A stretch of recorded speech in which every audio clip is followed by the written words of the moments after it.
Hey everybody, Matt Dumany here, and welcome back to a Murder on the Orient Express. And I thought I've been doing what I said I would last episode. I've been going through every single thing, and I came across Miss Devino here, and she has decided to speak to me. And I thought I would start a new episode and see what the lady had to say. You told me you had never been in America. What makes you think I have? Information received, as the English police say. You concealed the fact that you lived in the Armstrong household. And what, may I ask, was I supposed to have been doing there? You were governess to Helena Gilbert, Mrs. Armstrong's young sister. And you would have no doubt been governess to little Daisy when she was old enough. You appear to have found me out. And the reason for these evasions? I have my living to get. You must know how hard it is for a girl to get and keep decent employment. I had been detained and questioned in connection with a murder case. Do you think that any nice, ordinary, middle-class Englishwoman would want to engage a girl with those references as governess to her daughters? Even if no blame attached to you, there would be the publicity. Yes, we have it hard enough getting on, don't we? Without all of that additional baggage. Uh-huh. I understand very well. I thought you would know what it is like. I am the hardest working employee in the office, yet I remain at the lowest wages. And I've worried more than once how my employer, Monsieur Booth, will react when he learns of the avalanche, Monsieur Poirot's accident, the murder. I'm not to blame, but somehow you will be blamed. It's not fair. No, it's not. It's just the way things are. Yeah, that's true. You could have helped the investigation. How? Is it possible, Mademoiselle Debenham? Call me Mary, please. Mary, is it possible you did not recognize Countess Andrenyi? Recognize her? From the society pages, you mean? She is Helena Gilbert, the young sister whom you taught in New York. Helena. It is true she reminded me of someone. It puzzled me. She looks so different now. So elegant. How could I connect her with a little American schoolgirl? I admit I looked more closely at her clothes than her face, and I had my own preoccupations. Did you now? Not now. When it's all over. When it's behind us. Uh-huh. Antoinette, those words refer to a private matter of my own. I can't tell you. I can't. Good day to you, mademoiselle. Well, okay. Well, at least she finally spoke to me. I had to get... She called me, said I could call her Mary. That's cool. I think we already talked to this dude. I don't envy you your task, I'll say that. Yeah.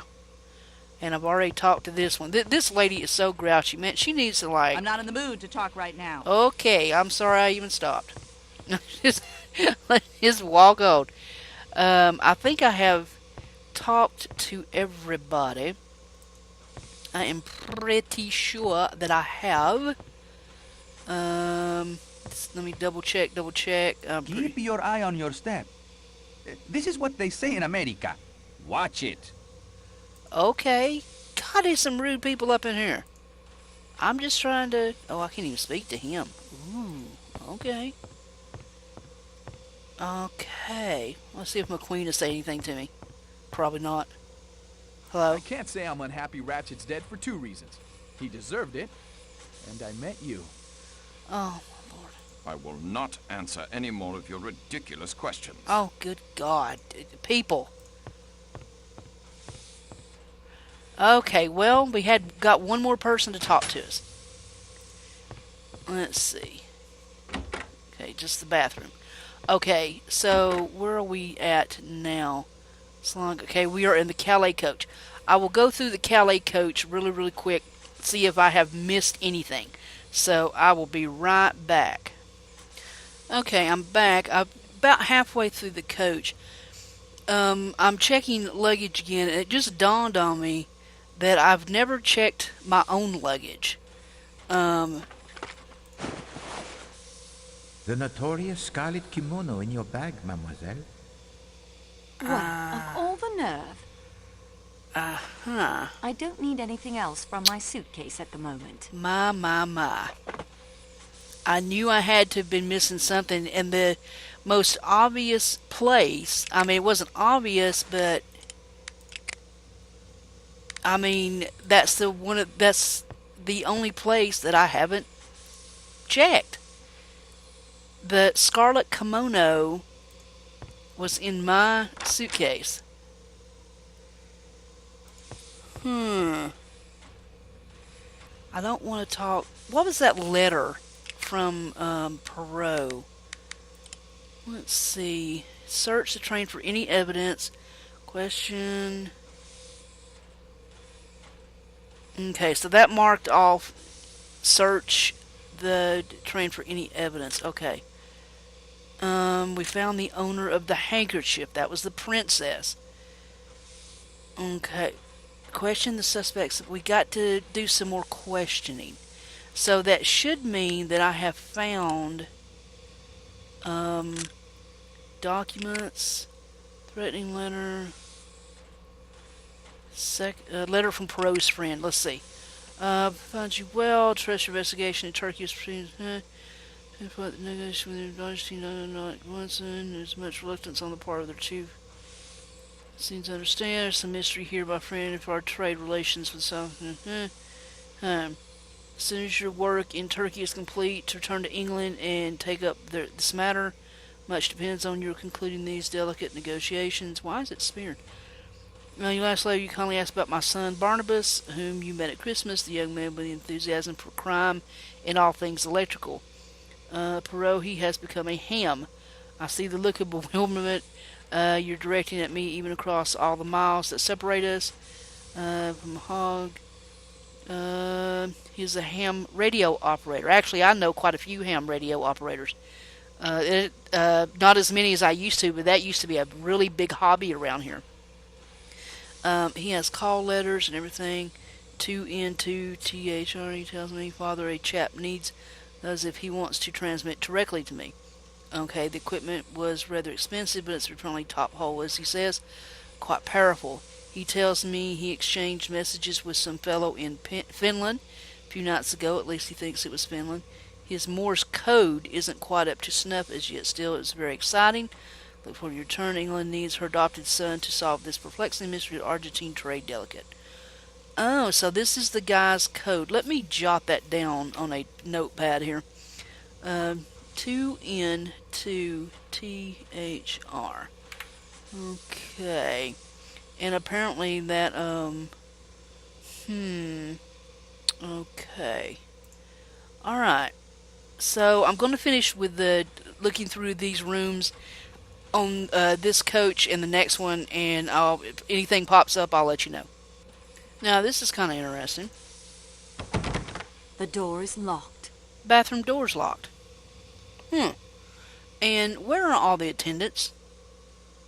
Alright, I'm going to skip on over to the Athens-Paris coach, see if I find anything over there.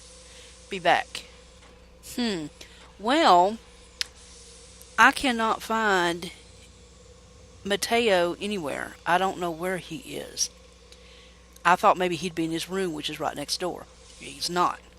This is the vacant room at the end of the Athens-Paris coach, and this is Mateo's ham radio. So we have got to figure out how to make this thing work. So that will be our task next time. I'm trying to go over every single thing that I can think of. If we look right here, Perot's instructions. We got to figure out how we got to get the ham radio working and use the ham radio to find out information about the suspects. Questions. Apparently, somebody else has. I need to re-question everybody. I'm going to try that one more time. Apparently, I'm missing somebody, so I'm going to go through that again. If anybody has anything else to say, I'll put it in right now. If don't, then I'll come back and we'll end this episode, and I'll try to look at what we have to make this ham radio work. So give me just 1 second. Okay, guys, I have still not found Mateo anywhere. I even walked all the way up to the front of the train and that guy wouldn't even talk to me. So since I found that red kimono in my suitcase, I'm gonna go talk to Perot again and see what he has to say about it. So maybe he'll give me a little insight. But I think our next puzzle is to try to figure out how to make that ham radio work. Ah, your return. So is there more to report to me, mademoiselle? There is. Blah, blah, blah. And that is everything I have discovered so far. We progress, mademoiselle. Let us see what we can learn. The scarlet kimono turns up in my luggage. I swear to you it does not belong to me. Oh, mademoiselle, I have no doubt of that. You have vigorously pursued its owner's identity. No, no, no. It is a defiance, you understand? It is a gauntlet thrown down. Very well. We take it up. Okay. Do I have all the pieces? I have all the pieces. All that remains is for me to assemble them properly. Très bien, mademoiselle. You have done well. Merci, mademoiselle. Unfortunately, the report, it is not yet complete. We are now armed with much more additional knowledge than before. Continue the investigation, and do not be afraid to go over the ground you have already covered. Okay. Well, I have went through every room again. So between this episode and next episode, what I will do is go back and try to talk to everybody again. I have a sneaky suspicion nobody will talk to me. And then I will be in the ham radio room, the radio of the ham, and we will try to figure out how to make that thing work. I am going to guess it has something to do with, because what haven't we used? That's the best clue to look at. Those are all clues. Copper wire.